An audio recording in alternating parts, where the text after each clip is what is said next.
speaker, Peter Ash, and Rich said this: summer bliss is a week or more at the beach. Rich, let's hear from you on the objective. Just you can talk to Rich. Do it from there. Okay, Pete's going to talk about life in Siberia, a true story, and what he's looking for is to captivate your interest with his story and to get you to relate to him and his story. And I'm going to be checking on his ahs and ums in addition to the grammarian. That's all. That's great, Rich. Oh, his speech is going to be 6 to 8 minutes. 6 to 8 minutes, and it's not part of the manual. It's out of the manual. It's Peter's own creation. And he did mention that because he kind of got this assignment late in the game, he will be relying on some notes to some degree. Okay, please welcome Peter Ash.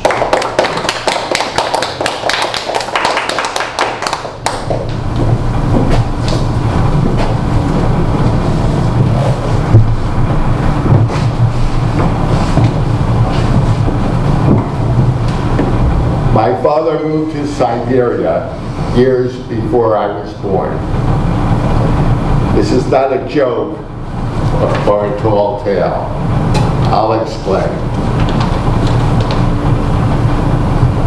My father, Barney Ash, was born in Norwalk, Connecticut in 1909, the son of a carpenter and his hard-working and resourceful wife.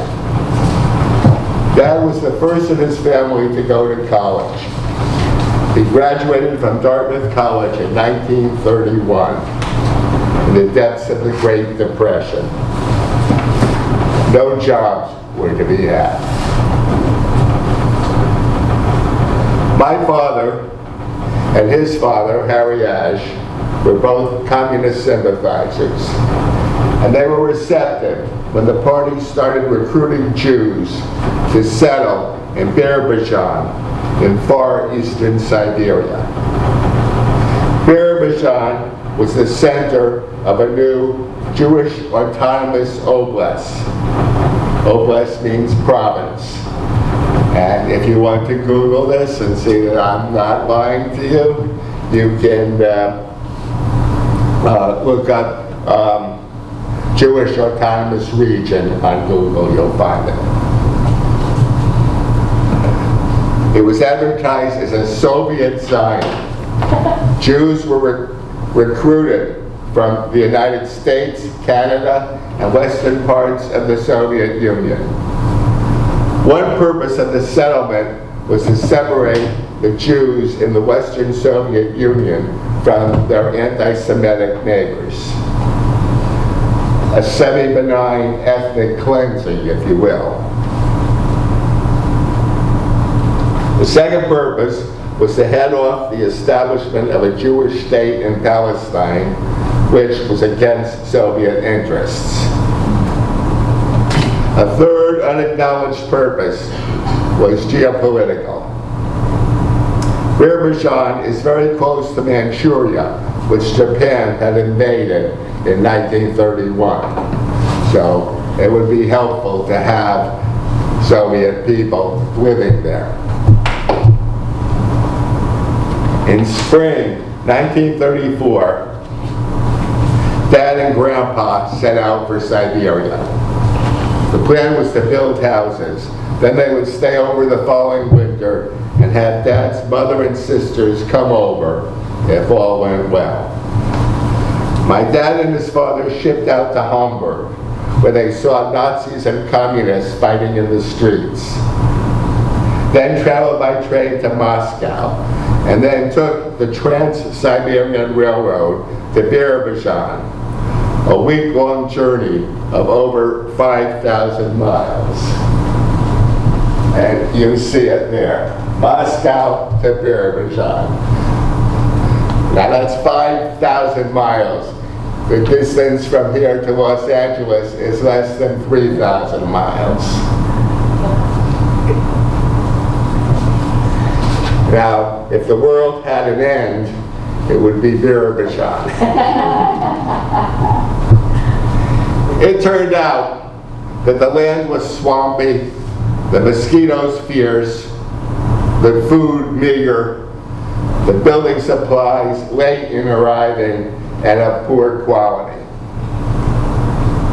Then came the Siberian winter, which was all that you might imagine. Temperatures regularly reached -40. My father claimed to me that hot water dropped from a glass of tea would freeze before it reached the ground. He hated cold weather the rest of his life. Illness was rampant, and one of the American settlers became so sick that he had to be evacuated to Moscow. My father, who spoke good Russian, was selected to accompany him. When he reached Moscow, he was in no hurry to return to Birobidzhan, and he took a translator's job in Moscow, a Russian girlfriend, and a warm apartment. By the time spring arrived, my grandmother had heard enough. She told Grandpa that if he did not return from the USSR, she would get a divorce. He agreed to return with my father, who was relieved to be able to return to the USA and not to have to go back to Birobidzhan. Personally, I'm very glad he did, as otherwise he would have never met my mother. My father passed away in 1993.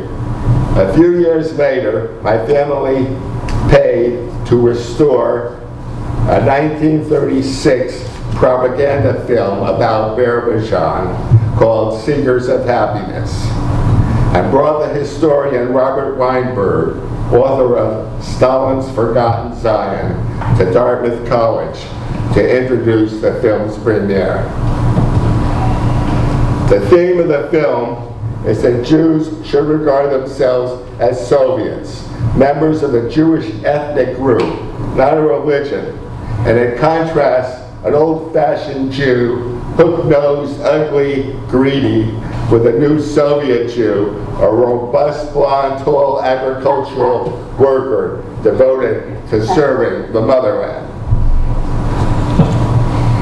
The Jewish autonomous oblasts exist to this day, but very few Jews remain there.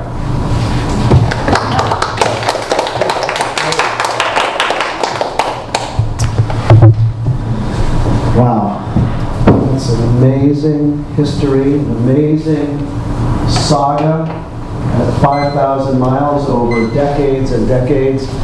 And it was really good that your father came back to Moscow to meet your mother. In a moment, I'm going to introduce Aileen,